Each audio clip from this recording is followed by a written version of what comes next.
A very good morning. You're watching News 9 with me, Akshitam. First up, in a shocking incident last night, an Omni car got engulfed in flames in a matter of minutes while the vehicle was in use. The incident took place on Cunningham Road at around 10:30 p.m. It left the onlookers rushing in to help the family get out of the vehicle. It is reported that a family of 6 were returning from a function to their residence in Shivaji Nagar. While there were no casualties, 3 people suffered burn injuries. The injured were 6-year-old Rubia, Mumtaz Begum and Mohammed. But passers-by helping in rescuing the family members, there 6 people were inside that particular car when it was engulfed in flames. So we do understand that a bus rammed into the Omni, leading to a petrol leak. Soon after, with the family inside, the car completely was engulfed in flames. But passers-by came into the rescue of the 6 people, pulled them all out.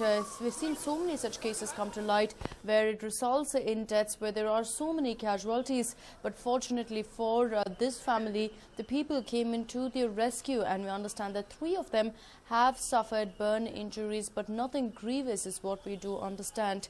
In fact, soon after the fire department was called in, the officials reached the spot and managed to douse the flame in a matter of minutes. But as you can see, completely charred on the inside. A petrol leak is said to have been the reason this particular incident took place. It took place at about 10:30 p.m. last night on Cunningham Road, and as you can see, several people gathered there. In fact, a lot of them did help the family get out in the nick of time.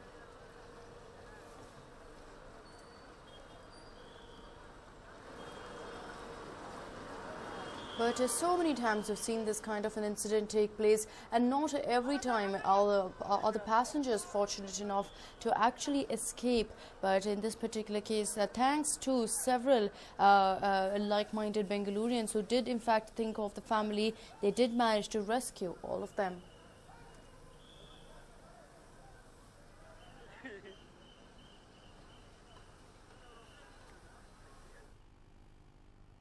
And moving on, with less than a month to go, alliances are being formed and the politics has reached a new height. Let's take a look at the latest election updates from across the country.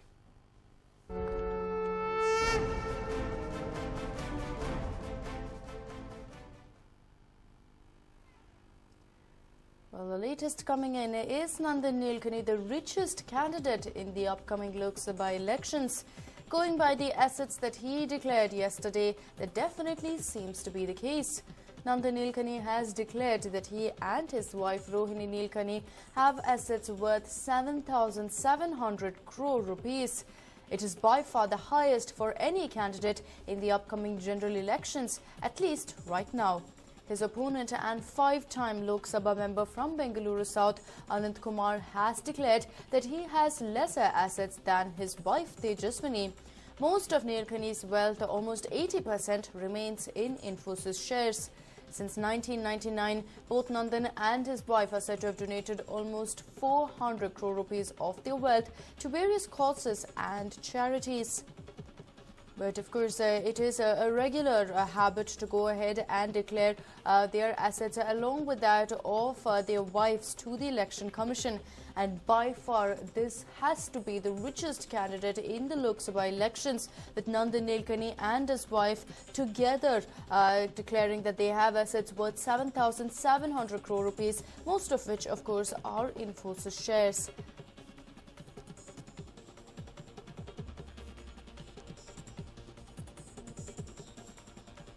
In fact, since 1999, both Nandan and his wife are said to have donated also a lot of their wealth to various causes and charities. But of course, he's always known to have had quite a bit of sizable wealth, considering that he was also part of Infosys and now owns a lot of shares in the company. Besides that, his wife as well owns quite a bit of assets. So in all, they own about 7,700 crore rupees, by far easily the richest candidate in this Lok Sabha elections. In fact, his opponent Anand Kumar has declared that he has lesser assets than his wife Tejaswini. Most politicians, of course, are also very hesitant to declare their exact amount of assets that they do have, but nobody even comes close to touching the 7,000 crore rupee mark.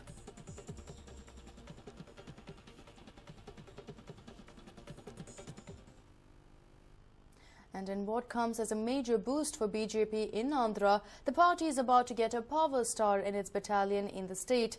The move could very well be a game changer in Andhra Pradesh. Here's a report. He is the man of the moment, and he is a superstar in the state. Power star Pawan Kalyan launched his party in grand style last week. Though his political rivals might have brushed off his launch as a mere gimmick and no major threat, Pawan Kalyan is determined to prove that he is a force to reckon with.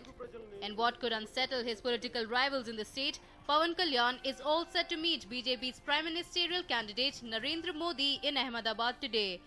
Political pundits say the move comes as no surprise, as Pawan had launched his party Jana Sena with the same chant as BJP, Congress Hatao, Desh Bachao.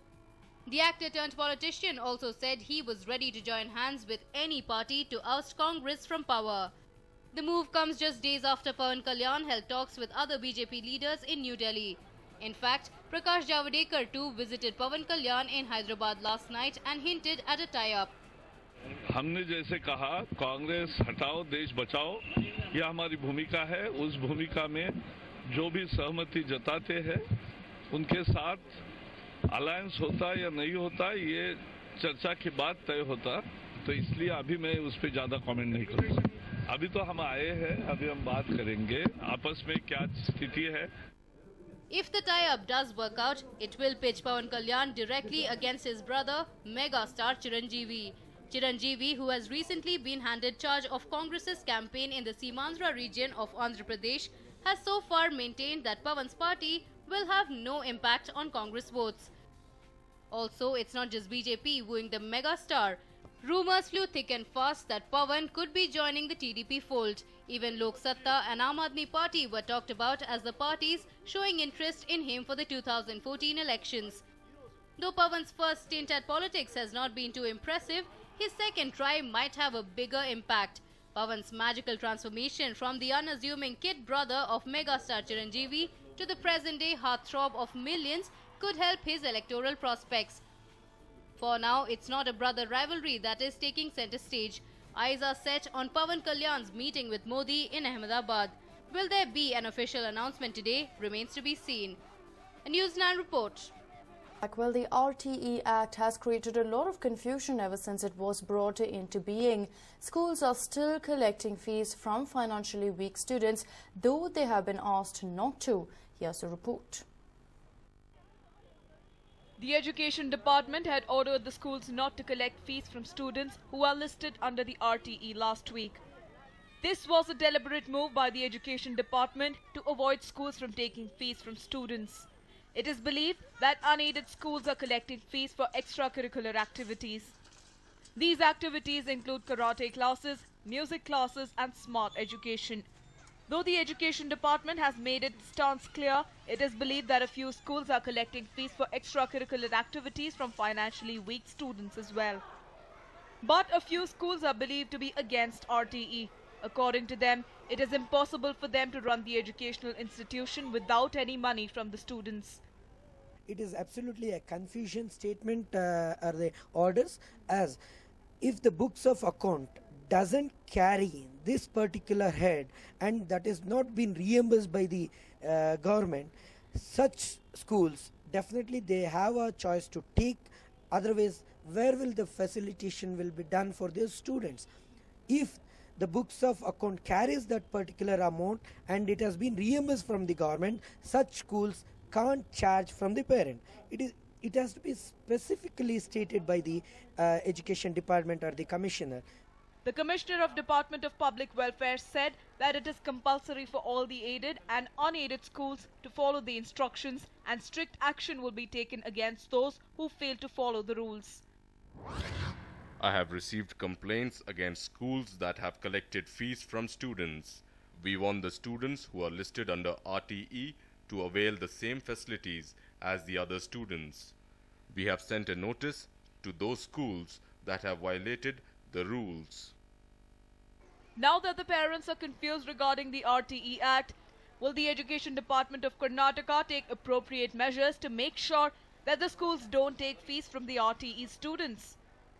Amrita Patil, News 9, Bengaluru.